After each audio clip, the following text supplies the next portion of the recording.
Welcome to the 41st episode of Metacode Talks. This is a very special edition today with Brad Garlinghouse joining us. Brad is the CEO of Ripple, a leading enterprise blockchain solutions company, and also now the owner of Metaco since May this year. Brad, welcome to Metacode Talks. Thank you. Glad to know I'm the 41st. I think it's a good number. So let me start with the question that I guess every single interviewer asks you to start with. You know, we've had very good updates on the status with the American regulators lately. You know, XRP is in and of itself not a security. Can you give us more context? What does it mean? What does it imply for Ripple as a whole? In the legislature of the United States to create that clarity. But as you know, Adrian, really well, and I think, well, certainly a lot of your customers and prospects know, outside the United States, there's been much more clarity, and that has allowed Ripple to grow. 88% of our hiring in Q3 was outside the United States, in places like London and Switzerland and Singapore and Dubai. And that's largely because there has been that clarity. So I'm really pleased about the case. I'm really pleased that we won on everything that matters. But I still think the U.S. is not yet in a, I guess, called constructive place in terms of what the future of crypto looks like in the United States. That's super interesting. And one thing is that this discussion with the regulators also emphasize a lot the XRP and XRPL component of Ripple. I'll be honest with you, Brad. Until very recently, I always thought Ripple was actually everything about XRPL and XRP. I thought it was a cryptocurrency, and I didn't realize that there was all of this business, which was almost a software and financial service, regulated financial service business. Can you tell us a little bit more about what Ripple is doing beyond the distributed ledger and the cryptocurrency? Yeah, I think it's a really important distinction that there are always, well, I've been in the company now 8.5 years, almost 9 years, and I think there's always been this kind of conflation and confusion between what is Ripple and what is XRP. And I think you understand well, and I think many people are starting to understand better that XRP is an open source digital asset that anyone can participate in that ecosystem. The code is not controlled by Ripple. The validator network is not controlled by Ripple. We're clearly an interested party in that. We own a lot of XRP. And we think XRP is extremely efficient for many use cases. Not all use cases. We definitely are not maximalists in that we think that there's a place for Bitcoin. There's a place for a lot of other tokens and different use cases. But Ripple at its core is an enterprise infrastructure company focused on blockchain. We started with a use case around payments. We have now expanded beyond that. We introduced a product prior to the Metaco acquisition called Liquidity Hub, focused on managing and sourcing liquidity across the digital asset ecosystem. With the Metaco acquisition earlier this year, we're obviously expanding in custody. And we see ourselves expanding to other use cases focused on that infrastructure side at the enterprise level, really going after financial institutions, enterprises. And we're really pleased about where we sit there. We certainly think we have a ways to go. But I think going back to your core question, there are a lot of people who I think just didn't understand that Ripple is not XRP and XRP is not Ripple. And that's partly because, exchanges would list, XRP as Ripple. And people say, oh, I bought some Ripple. I'm like, no. I used to say this. Yeah. And so it's been something that we have combated for a long time, and we'll continue to do so. And just, providing education about what Ripple is doing. As you said, Ripple is clearly, if not the leading enterprise infrastructure company around blockchain. We're one of them. And so we're really pleased about that momentum. And we're glad to have Metaco as part of that family. Well, speaking about Metaco, so you acquired as a company Metaco and you're the sole owner today. It's obviously a very different kind of business, at least in appearance. We, and I say we because, I used to be the founder and CEO. I'm still the CEO. So Metaco was focused on purely the infrastructure, selling custody mainly to the banking institutions. Obviously, Ripple is doing more than this. How do you see the two combining together and creating synergies, creating value? So look, I think there is customer overlap in that Ripple has a broad sales force as well as existing customer base of financial institutions. Metaco, as you know better than me, has tended to play at the tier 1 level. Ripple has tended to play below the tier 1 level, but I think there's clearly overlap there that has created some positive synergy. I also think as you look at where the product suite, the opportunity for financial institutions broadly is going, it doesn't stop with custody. It doesn't stop with payments. And so it's really, how do different banks, different financial institutions take advantage of a suite of products that would include custody, that could include payments, that could include other capabilities at the infrastructure kind of enterprise level.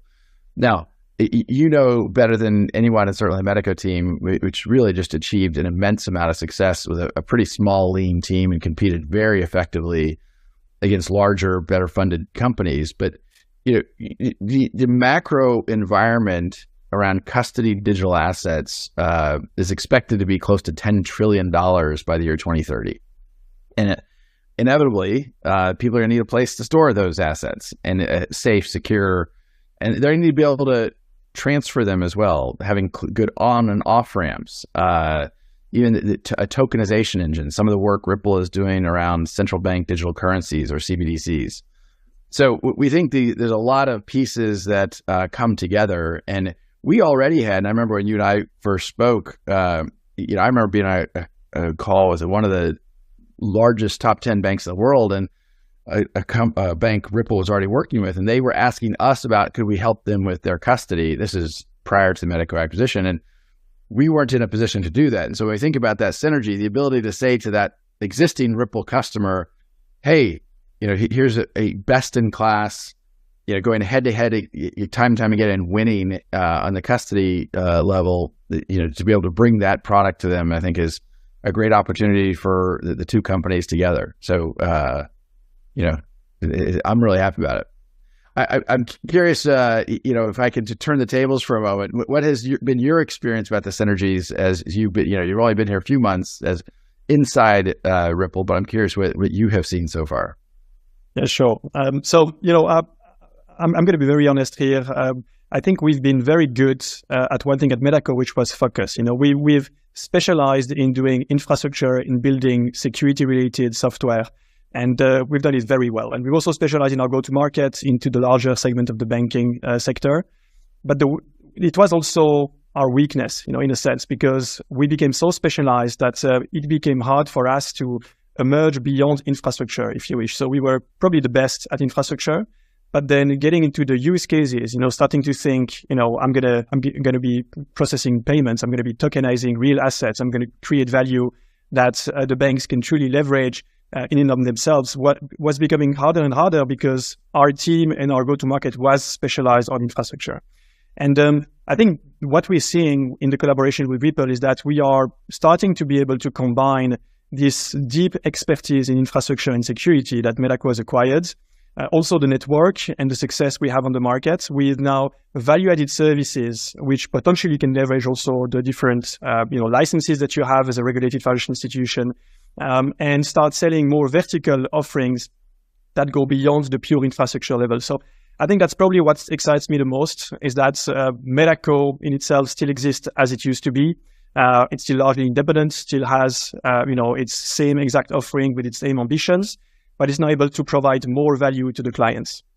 Well, one thing you said, it really resonates with me that I think has been important, both in it's not actually a go-to-market synergy, but I think both Medico and Ripple came from the point of view that regulatory frameworks matter, that compliance matters. And I think in the crypto space, for better, for worse, and in many cases for worse, a lot of players in the crypto space have come from a kind of anti-government, oftentimes, frankly, anti-bank point of view.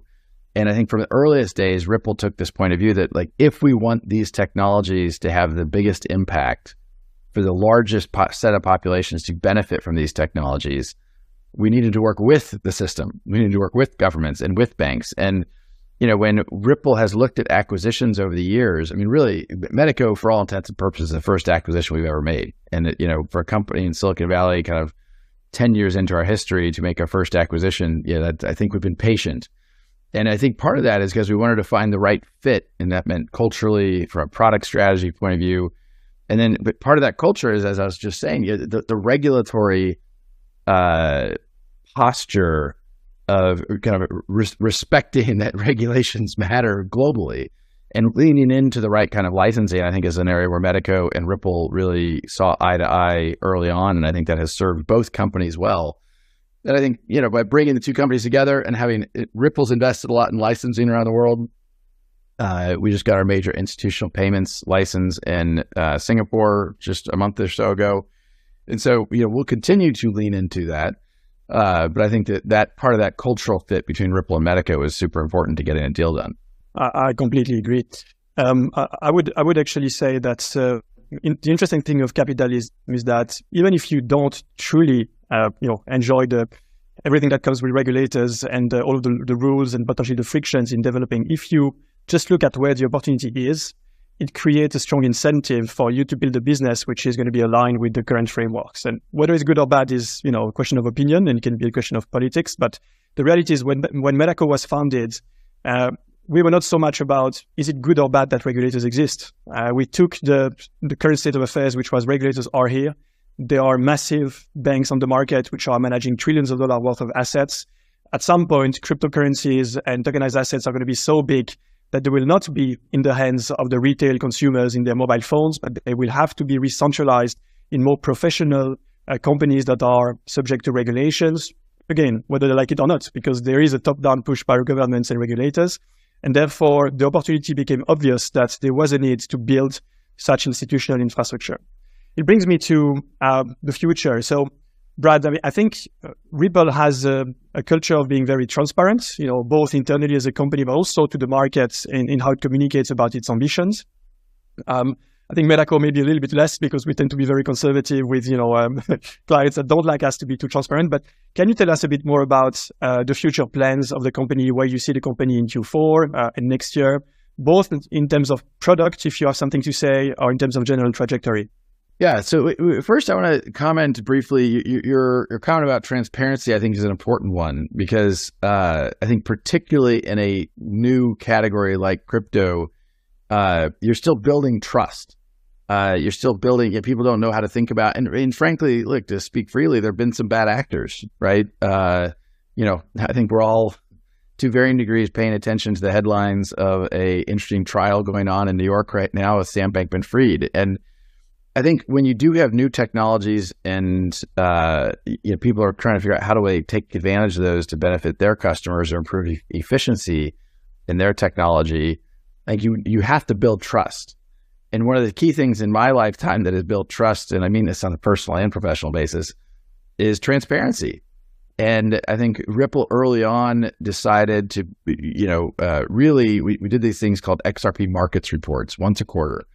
And we would publish, and this is dating all the way back to, I think, 2016 or 2017, at a time when a lot of people were very secretive about what was going on in crypto and how much crypto they owned and what they were doing with it. And we decided to kind of buck that trend and be very transparent. Now, ironically, I think that's one of the things that hurt us in the SEC. People say, why did the SEC go after Ripple?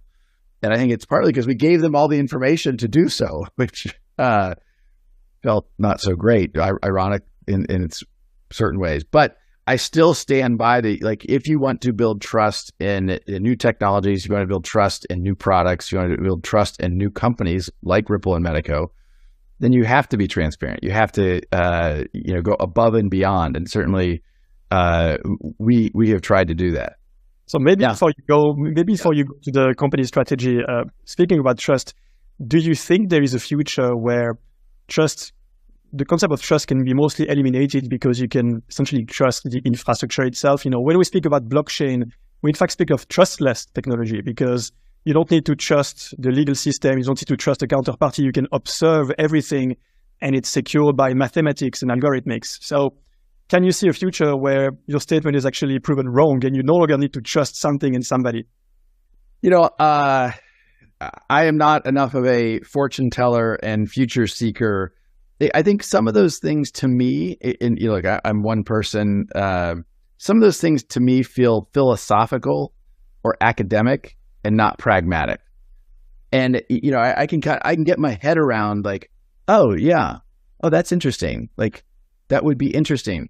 But a lot of times when I read papers and I read companies are building around that, I think, well, wait a minute.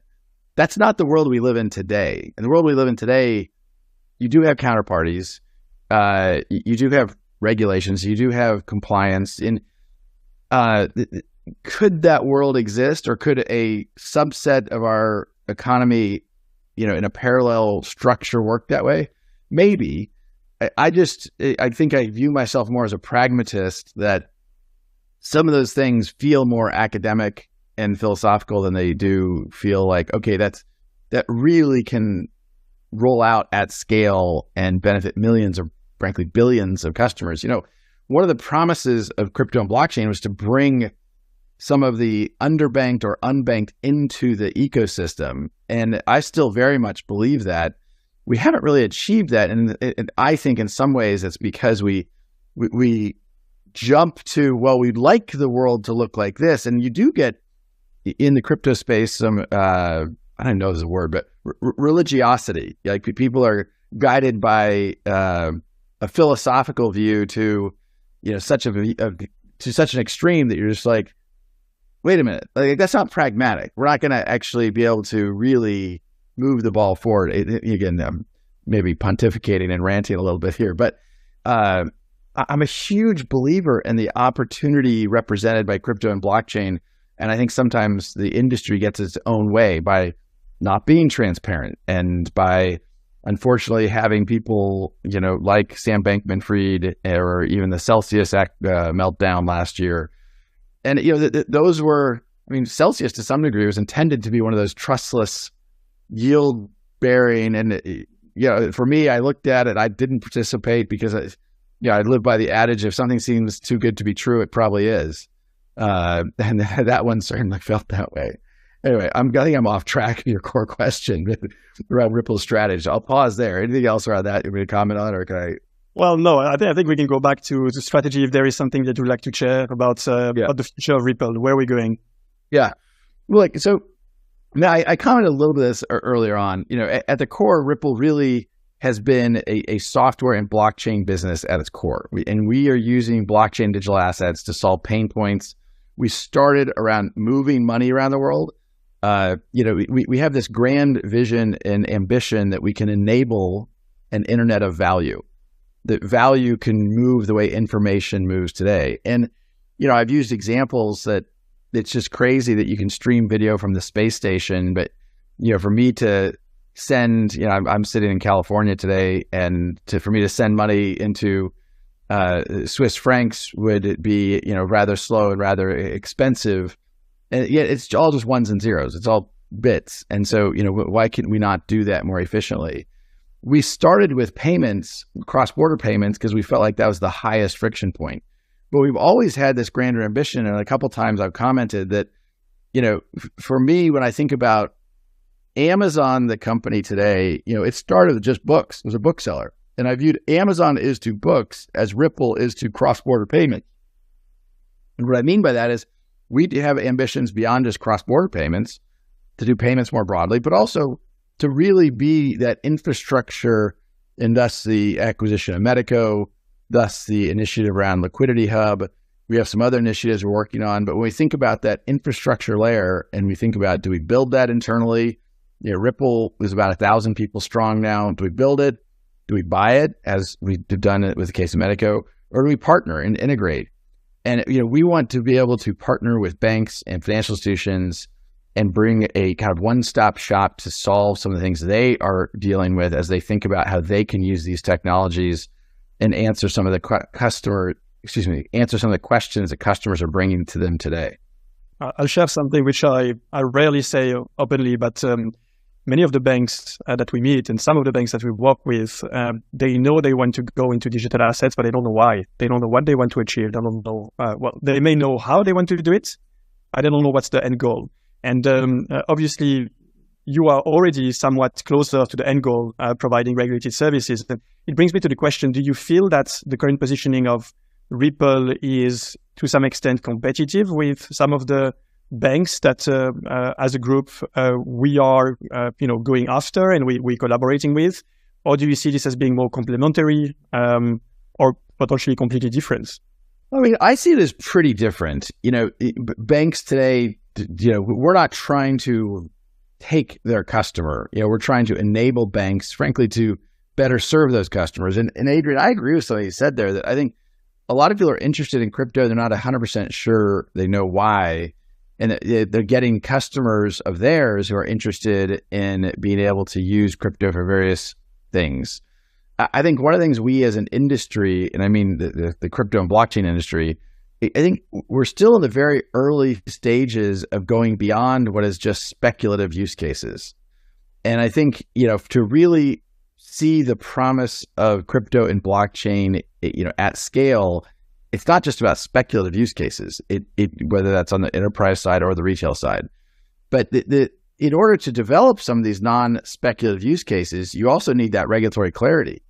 And again, you're seeing places like the EU and the UK and Singapore and Australia and UAE, they have moved forward with various licensing regimes and rule books, and that has allowed people to start to think about, okay, how should I think about the tokenization of commercial real estate? By the way, that's not something, I'm just using that as an example. I don't want people to overread that, the CEO of Ripple said, I think that's a real use case. That's not speculation. How can the token, there's a lot of friction in some of these industries. And when you can, make that simpler, either in the transaction or in the ownership or custody, that I think is good for the global economy. And so I think you're seeing major financial firms start to lean in here in the United States, even with the Bitcoin ETF. But, Credit Agricole in France. There's a number of big financial institutions starting to lean in and really think about not speculation, but, okay, we can use these technologies to solve these problems in these ways. So I don't know if I exactly answered your question there, but, when I think about kind of where the world's going, I think, I'm talking about SBF as not being good for crypto. I don't even think that the NFT, the non-fungible token craze around the speculation on some of the NFTs, I think was not actually good for the industry. I think it got a fervor of excitement, but actually, okay, wait, what problem is that solving? Where is that really improving efficiency or what have you? And I think for a lot of that, I didn't see it. Are you of those that believe that everything will be tokenized eventually? Do you see this $1,000 trillion worth of assets and potentially beyond what we today call assets? Let's say the key to your car, the key to your door. In general, I am very much a believer that tokenization is not a passing speculative opportunity. I think tokenization is very real, and I think it's hard for me to predict where that goes. So you were kind of there's a saying in Silicon Valley of people often overestimate the change that'll happen in 5 years, but grossly underestimate the change that'll happen in 10 years.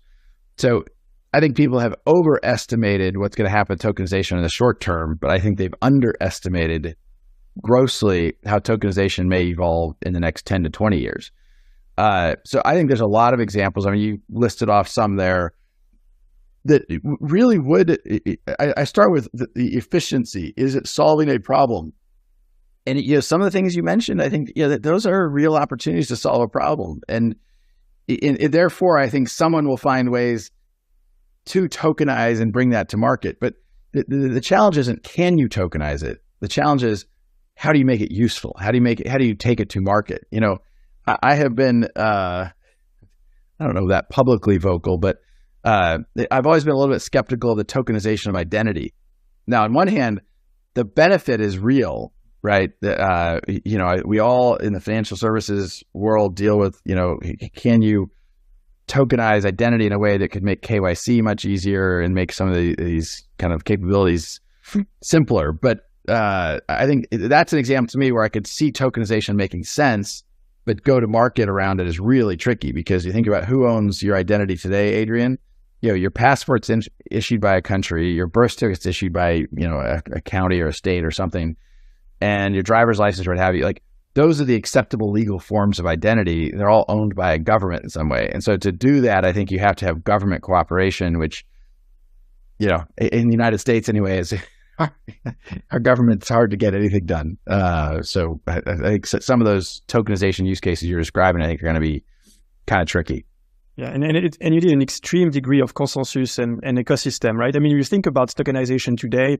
On the short term, there is no obvious value on how to either decrease the costs or improve, efficiency, because it's probably more expensive to operate a token than to operate in the traditional space with traditional frameworks. And it only truly materializes as a value when you end up having a number of the key players in this industry, the tier one, custodian banks, the intermediaries, the transfer agents, etc., that all move to this new scheme and start essentially, potentially either making less mistake. Some of them could disappear in principle, and you have a single way of representing value. I think we're still far from it, and this is probably what's making what is slowing down this innovation. Now, taking this to back to Ripple, obviously there is a lot of speculation that payments is something that can go beyond the traditional rails. There are other ways you could operate. You could operate potentially with tokens, with stable coins. Are you particularly interested in stable coins? Is it something that you see as being valuable in the future? I mean, the short answer is yes. I think stable coins have a role to play because they are efficient. They are adding an efficiency to how money is moving today. And they are, back to my point around transparency, they are trusted in a way that people perceive crypto as less trustworthy in some ways because of volatility.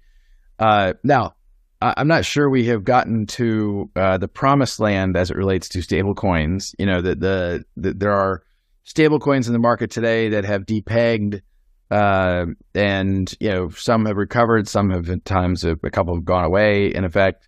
So I think we have to remember this whole industry is still pretty nascent, and I think it's going to continue to evolve. But I do believe that stable coins have a role to play.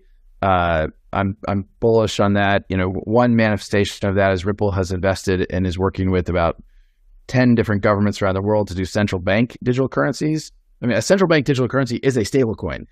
It's just issued by the government. But but I also think there'll be stable coins outside of that. But as we've already talked about, it's important, I think, to have clear regulatory guidelines as to how those will work, and to make sure they are safe for consumers, make sure they're safe for counterparties, et cetera. Thank you. So I'm curious, by the way, Adrian, I'd love to hear your answer to that question. What's your take on the future of stablecoins? Well, I was actually curious about your response because, of course, Ripple has been very visible also on the CBDC space, and it's clear that the technology of XRPL is something that can be used also in a more privatized, if I can call it this way, version of the ledger. It can be turned into a private payment platform or private transfer platform. XRPL also in general is considered to be one of the best tokenization platforms. It's very clean, very high. It's meant for tokenization. It's meant also for on-chain trading. Actually, with features which came way before some of the more generic platforms such as Ethereum brought this concept of AMM, automated market making, etc. So my view is that, again, I have this sort of pragmatic view that something which is technically feasible will eventually happen. It may take a long time, but it will eventually happen. And because it is possible for governments and central banks to eventually digitalize everything, even though it's not something they are comfortable with on the short term, simply because they've never done it, it's a very different role for them. I'm convinced that the attractiveness of being in control and having even more control and power and ability to enforce regulations is something that will make central banks, move to markets with some form, whether it's retail or wholesale, of CBDC. Now, what does it mean for private stablecoins? Where, first of all, until central banks are going at scale with CBDC, I think we're not there yet. Some central banks are now moving and they are clear that they are going to this market, but it's going to take time until they are truly productive, and in particular for the main largest banks to be on the markets. And also because they are afraid of the implications of this. What does it mean for the banking system? What does it mean for the monetary supply, the control of inflation, etc.? It's not clear. And so I think until such central banks are moving at scale with CBDC, there is clearly a need to have sort of proxy to the central bank money, which today is a private form of a stable coin. And there are indeed multiple initiatives in the market. Some of them have been more successful than others, have been able to better keep their peg. There are many shapes of them also. Some of them are more algorithmic. They try to maintain the peg through a sort of, over collateralization mechanism, which could be on-chain. They have tended to be sometimes less stable than the fully backed stable coins. I don't know how the market is going to evolve, but one thing is clear. I think there is a need today for the on-chain activity to grow, for a stable coin to exist. I think that's well said. I agree. Brad, coming to a different topic. So, Ripple is also known to be very active on the market in terms of, events, communication with its clients, with its partners. You have pretty soon an event called Swell, which is going to be, taking place in Dubai. Do you want to say a few words about this? Yeah, I appreciate that you raising that. Ripple started doing a conference called Swell years ago in Toronto alongside Sibos at the time, and eventually we kind of spun it separate from that. But it really is intended to be one part a customer event for our various customers to talk about the various things they're doing with Ripple's technologies and Ripple solutions, but also to talk about where the industry is and even beyond where just Ripple is. And we have a number of speakers from outside of Ripple and our customers. I mean, we've had some amazing keynotes. Yeah, I'm back in Toronto. I remember Ben Bernanke, the former head of the Federal Reserve of the United States, spoke, and I think he talked about where he saw crypto and crypto going in the future. So it's always been, I think, very impactful. We've had speakers from around the world. It's a 2-day event. We're holding it in Dubai in, I think, November 8th and 9th or 7th and 8th. I can't remember which. Why Dubai? By the way, I thank you for asking that. We have done 2 or maybe just 1 in the United States of the 6. We've done Singapore, we've done Toronto, we've done London. It really is, frankly, if the U.S. is going to take a, frankly, hostile view towards these technologies, let's go to where customers and where governments are leaning in. And certainly, one of the strongest markets we have as Ripple has as a company, and I think certainly Medico has done well as well, is in the Middle East.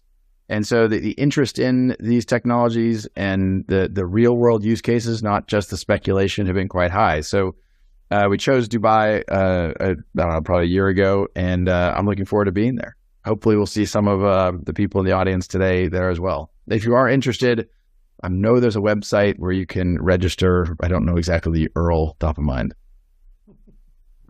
Well, I look forward to being there. I will be actually, Brad, I don't know if you're aware, but I will be taking one of the panels also. So we should probably be meeting there. We definitely. Getting to the end of this discussion, is there anything that you would like to make as a final comment or question? Well, I will. I'm going to take the liberty. There's one of the, I did cheat and peeked at the Q&A that had been posted.